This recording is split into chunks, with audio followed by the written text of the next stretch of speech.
Hello everyone, my name is Dalton and welcome to my channel. Today I am going to be discussing the best and worst books that I read in all of 2022. Honestly, it was a pretty mediocre reading year for me. I'm not gonna lie, 2022 was rough in a lot of ways. And reading was one of the things that I did kind of struggle with. So I don't have too many favorites and I don't have too many bad novels. So I don't have enough to make a separate video for each category. But without further ado, let's get into the best books that I read this year. Now, these are in no particular order, but starting out we have To Paradise by Hanya Yanagihara. This book came out in February. I did have some issues with it, but overall I enjoyed it so much simply because I love Hanya Yanagihara's writing. I think she has some of the most beautiful writing that I've ever read, honestly. I ended up giving this book 4 out of 5 stars. If you don't know, it's basically set up in 3 different timelines, 1800s, 1900s, and 2090, I think. And it was so good. The ability that Yanagihara has to put into words how human emotions react and feel and that sort of thing is literally just so incredible, and I don't understand it, and I'm jealous of her ability to do that. But yes, I love this book. 4 out of 5 stars. I will read anything by Hanya Yanagihara from now on. The next book that I want to talk about is The Fires of Vengeance by Evan Winter. I reread the first book, The Rage of Dragons, and then read this novel literally directly after, and I loved this book just as much as I loved the first one, and honestly this one I might have liked even a little bit more than the first one. I felt like we got a lot more character development, which was nice. With our main character, we got so much more world development. There's such a big cliffhanger. I'm so excited for the third novel. But yeah, after this book, I think Evan Winter may become an author for me. So the next book was actually my favorite book that I read all year, and that is Winter's Orbit by Everina Maxwell. I read this while I had COVID in September. If you don't know, it's basically a gay murder mystery space opera type thing. So there is a gay romance in here. It is very much a subplot. I have seen some people say that they don't like this book because it was sold to them as a gay sci-fi book, but it's not really a huge part of the novel. Personally, I thought it was just enough of the novel while dealing with this murder mystery and everything else going on in this world. The writing was fabulous. This is probably my favorite book this year. This is the only book that I gave 5 out of 5 stars to with no hitches or anything. I love this novel so much, and I'm so glad I read it. And I know that she just came out with another book that I know has a similar premise, and I cannot wait to read that too.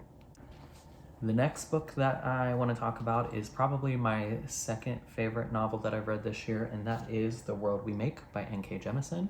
This is the sequel to The City We Became, and I did absolutely love this novel. I will say I do think I still prefer the first novel more. I don't really know why.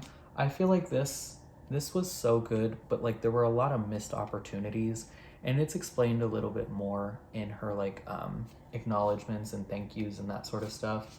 Basically, this used to be a trilogy, or it was going to be a trilogy, and just with everything going on in the world, because this is kind of fantasy set in New York, she just emotionally couldn't do it, so she trashed a whole plot line of this. So there are still a couple holes, and I wish there was a little bit more to the ending.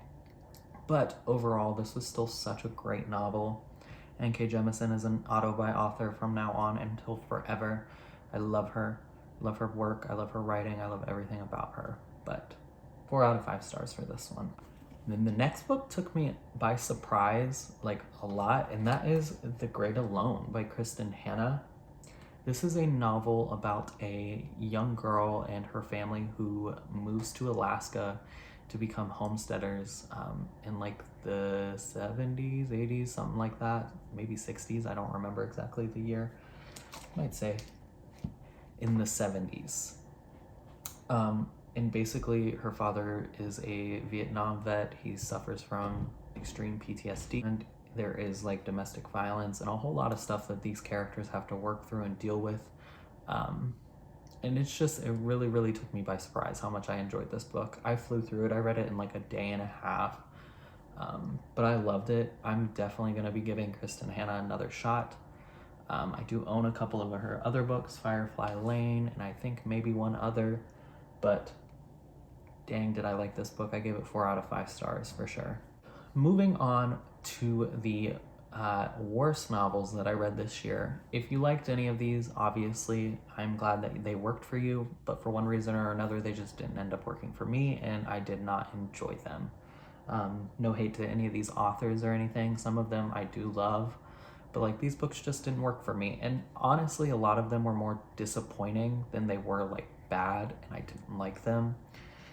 For the first one, that's specifically the case, and that is Strange the Dreamer by Laini Taylor. I loved like the first 50 to 100 pages of this. I loved the writing. I loved the way the story was being set up. And then we get to where about like 100 pages where just like not a whole lot happens. We reach this city, and it should be like this super exciting thing, but nothing's really like standing out. She also introduces another character who I did not like as much as the main character. And then after that 100 pages, so we're at like half the book, the rest of this is literally just like the most YA cliche like romance possible. And I just was so disappointed because it did seem so cool at the beginning, and then just nothing happened. And I didn't really care about what did happen because I was like so bogged down by this love story that she was trying to convey that I just didn't care. Like I said, I was very disappointed. I think I gave this like 2.5, maybe 2 stars. I don't remember. I might continue on with this just because I do already own the second novel, but I did not love this first one. This is definitely my least favorite novel that I've read this year, and that is Gone Girl by Gillian Flynn. I don't know if I was just like expecting so much because this book is so hyped, because this author is so hyped, but I hated everything about this book. I didn't like either main character. I really, really, really did not like the way it was written. And honestly, I think that's actually something the author does very well. I think she writes these characters in a way that are meant to dislike them. I mean, they're not good people. You're not supposed to like them. And just like their voices are irritating. Every sentence, everything they say, they think, you just can't help but not like. And I understand that, but like at the end of the day, for that to work, something needed to be like redeemable about these characters. And I didn't think either one had anything redeemable about them. And I also just hated the ending. It just, I have a friend who loves it, and I can see why she likes it, because I guess it's kind of like, ooh, she did that. But like, to me, I was just annoyed. I was just annoyed. Maybe it's because I just really did not like the character who ended the novel. I don't know. This book got 1 out of 5 stars because I really, really, really did not like that. Did not like this. The next book that I found very, very disappointing, and maybe this is just like a me thing. I did learn that I'm not really a huge fan of like murder mysteries and that sort of thing. But right after Gone Girl, I did read Sharp Objects, also by Gillian Flynn. And I will say I did enjoy this book so much better than Gone Girl.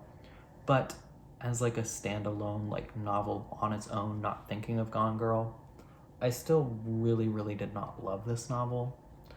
I preferred this main character more than either of the other two that we've seen in the other novel. I preferred the darkness of this town and like the darkness of this family, but literally within like 40 pages, I knew exactly who had committed all these murders and stuff, and I felt like there just wasn't a whole lot of character growth with the main character either. This book took me forever to read it, even though it's literally only like 250 pages. I felt like I took like a week and a half to read this. And I just like, none of the payoffs were worth it in my opinion. The writing was a lot better in this than the previous Gone Girl that I read, but overall I was still very disappointed with this. I think I gave it 2 out of 5 stars. So another very disappointing book in my opinion was Lana Del Rey's Poetry, Violets Bent Backwards Over the Grass. I think Lana Del Rey makes some of the most beautiful music I've ever heard. I love her songwriting because I do think it's literal poetry. This, on the other hand, was not great. I think there might have been one poem that I didn't dislike out of this. A lot of the poems are just like super long and drawn out for no reason as well, which I didn't love. I also don't like poetry to begin with. I just wanted to give this a chance. But I feel like this was so stilted and like caught up in itself almost, and it just lost everything that I think Lana Del Rey does so well in her music, that like this just didn't work for me. I don't know a whole lot of people that this did work for, honestly. I don't know anybody who does like this, but unfortunately I did not like this. It was like 2 out of 5 stars, I think, is what I gave it. Another book that I really was disappointed with this year was The Southern Book Club's Guide to Slaying Vampires by Grady Hendrix. I didn't have a whole lot of issues with this. I just felt like it was very slow. And that was pretty much it. Like, just, it's not even that a lot of stuff doesn't happen in this, because it does. There is a lot of stuff going on, but the way it's written is just so slow.